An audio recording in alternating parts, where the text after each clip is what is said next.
CM times news కి స్వాగతం.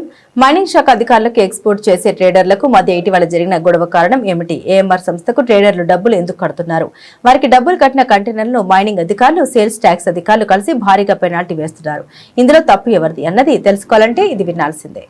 ప్రకాశం జిల్లాలో ఇటీవల కాలంలో సేల్ ట్యాక్స్ అధికారులకు, మైనింగ్ అధికారులకు, ట్రేడర్స్కు మధ్య ఒక బలమైన అగాధం జరిగి, పెద్ద వివాదం జరిగి, ఒకళ్ళ మధ్య ఒకళ్ళు కేసులు పెట్టుకునే స్థాయికి వెళ్ళటం వెనుక అసలు ఏం జరిగింది ఏందన్నది మీరు వినాల్సిందే.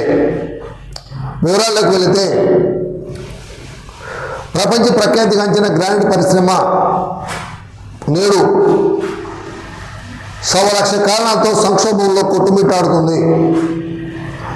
ఇలా కొట్టుమిట్టాడడానికి కారణాలు ముఖ్యంగా ఏఎంఆర్ సంస్థగా గ్రానైట్ పరిశ్రమ వర్గాలు ఆరోపణ చేస్తున్నాయి.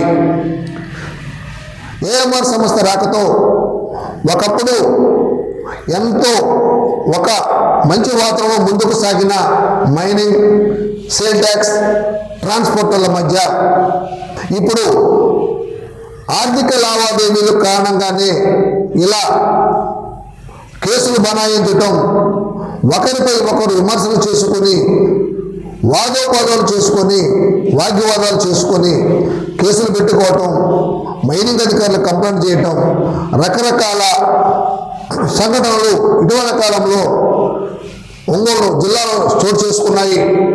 వీటన్నిటికీ కారణం కూడా, ప్రధాన కారణం ఏఎంఆర్ సంస్థగానే చెప్పాలి. ఈ ఏఎంఆర్ సంస్థ రాకతో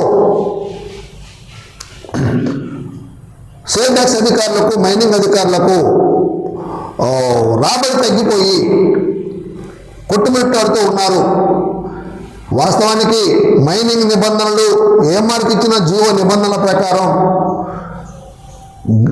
క్వారీ నుంచి వచ్చే మురుగాయికి మాత్రమే మైనింగ్ ఏఎంఆర్ సంస్థ సేంద్రియ వసూలు చేయాల్సి ఉంది.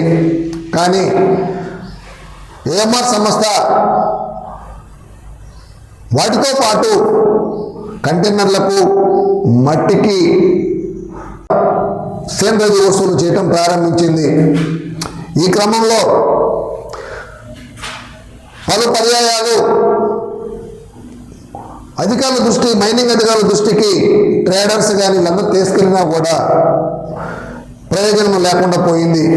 దీంతో ఏఎంఆర్ సంస్థకు ఎక్స్పోర్టర్లు అందరూ కూడా ఇన్ని కంటైనర్లకు అంటూ ఒక అమౌంట్ కట్టేసి వాళ్ళ ద్వారాగా కొన్ని స్లిప్పులు తీసుకొచ్చుకొని కంటైనర్ వెళ్ళే ప్రతిసారి ఈ స్లిప్పును చూపించి వాళ్ళు జిల్లా బార్డర్ దాటిస్తూ ఉన్నారు.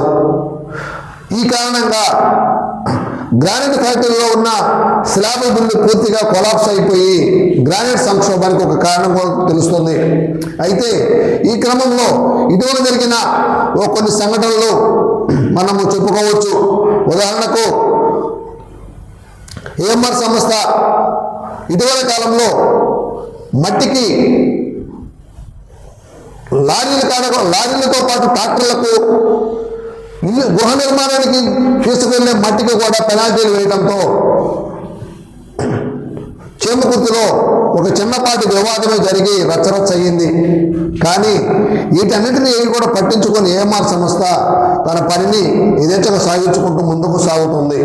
దీంతో ఏఎంఆర్ సంస్థ మైనింగ్, సేల్ ట్యాక్స్ మీద డామినేషన్ ఎక్కువగా ఉందన్నాం అని గుర్తించిన ట్రేడర్లు అందరూ కూడా స్లాబ్ బిల్లును పక్కన పెట్టేసి ఏఎంఆర్ సంస్థ ఇచ్చే స్లిప్పులకు సేంద్రియ డబ్బులు వసూలు కట్టేస్తూ ఏఎంఆర్ స్లిప్పులతో ఇల్లు కృష్ణపట్నం పోర్టు కంటైనర్ పంపించాలన్న ఒక ప్రయత్నంలో భాగంగా అందరూ కూడా డబ్బులు కట్టడం జరిగింది. అయితే దీంతో ప్రభుత్వానికి రాబడి తగ్గిపోయి, మైనింగ్, సేల్ ట్యాక్స్ ఆఫీసు కూడా డబ్బులు రాబడి తగ్గిపోవడంతో ఆందోళనలో పడ్డ సేల్ ట్యాక్స్, మైనింగ్ అధికారులు ఏఎంఆర్ ఇచ్చే స్లిప్ ఉన్న ప్రతి బండికి కేసులు రాసి పెనాల్టీలు వేయడం జరిగింది. దీంతో అసలు విషయం బయటపడింది. వాస్తవానికి ఏఎంఆర్కి ఎలాంటి స్లాబ్ సిస్టంలో కంటైనర్లు వెళ్ళి ఏ బిల్లుకు కూడా ఏ బండికి కూడా సేమేజ్ కట్టించుకునే రైట్స్ లేనప్పటికీ కూడా ఇష్టానుసారంగా వసూలు చేస్తూ ఉంది. కానీ ఇలా కట్టకూడదు, ఇలా చేయకూడదని సేటెక్స్ అధికారులు, మైనింగ్ అధికారులు, గ్రానైట్ ట్రేడర్లను, గ్రానైట్ ఫ్యాక్టరీ ఓనర్లను, వాళ్ళందరూ కూడా ఒక వేదిక ఏర్పాటు చేసి వాళ్ళలో ఒక అవగాహన ఏర్పాటు చేసి ఉంటే బాగుండేది. కానీ ఎవరు కూడా అలా చేయకపోగా వచ్చిన బండికి పెనాల్టీలు వేయడంతో ఈ పరిస్థితులకు, ఈ గందరగోళానికి ఏర్పడింది. ఈ క్రమంలోనే ఇటీవల కాలంలో ఒక ట్రేడరు తన సరుకులు తీసుకుని వెళ్తుండగా సేల్ ట్యాక్స్ అధికారులు పట్టుకొని పెనాల్టీ వేయటం, వాళ్ళు వేయడంతో పాటు ఇదే బండిని మైనింగ్ అధికారులకు చూపించటం, వాళ్ళు ఎక్కువ అమౌంట్ పెనాల్టీ వేయడంతో అసహనానికి గురై ఇరువురు వాదోపాదాలు చేసుకొని పెద్ద ఎత్తున వివాదం జరిగింది. ఆ వివాదం తారస్థాయికి చేరి ఒకరిపై ఒకరు కేసులు పెట్టుకోవటం, ఒకరు డిఎండికి కంప్లైంట్ చేస్తే మరొకరు పోలీస్ స్టేషన్లో ఫిర్యాదు చేయటం, ఈ అధికారిపై జిల్లా కలెక్టర్కు ట్రేడర్లు కంప్లైంట్ చేయటం, ఎంతకు తాకకుండా ఢిల్లీలోనే ఈ ట్రేడర్స్ అసోసియేషన్ సెంట్రల్ కమిటీకి కూడా ఫిర్యాదు చేయటం, ఇలా అన్నీ కూడా చకచక జరిగిపోయాయి. కానీ అధికారులు మాత్రం, జిల్లా అధికారులు, పాలకులు మాత్రం మెయిన్గా ఉన్న వాళ్ళు ఎవరు కూడా దీని గురించి పట్టించుకోకపోగా ఉదాసీనంగా వ్యవహరిస్తున్నారు. అసలు ప్రభుత్వ సొమ్మును ఏఎంఆర్ సంస్థ తన సొంత జేబులోకి మార్చుకోవటం వెనక అసలు ఆంతర్యం ఏందనేది కూడా ఇప్పటికీ జిల్లాలో ఉన్న ఏ ఫ్యాక్టరీ అధినేతలకు కానీ ట్రేడర్స్కి కానీ ఎవరికి కూడా అందుబట్టని పరిస్థితి. కానీ వాళ్ళు ముక్కు మీద వసూలు చేస్తుంటే మైనింగ్ అధికారులు, సేల్ ట్యాక్స్ అధికారులు శ్రద్ధ చూస్తూ బండి వచ్చిన తర్వాత వీళ్ళపై దాడులు చేసి, ట్రేడర్స్ కంటైనర్పై దాడులు చేసి వాళ్ళపై కేసులు నమోదు చేయడమే ఈ గొడవకు కారణంగా తెలుస్తుంది. కానీ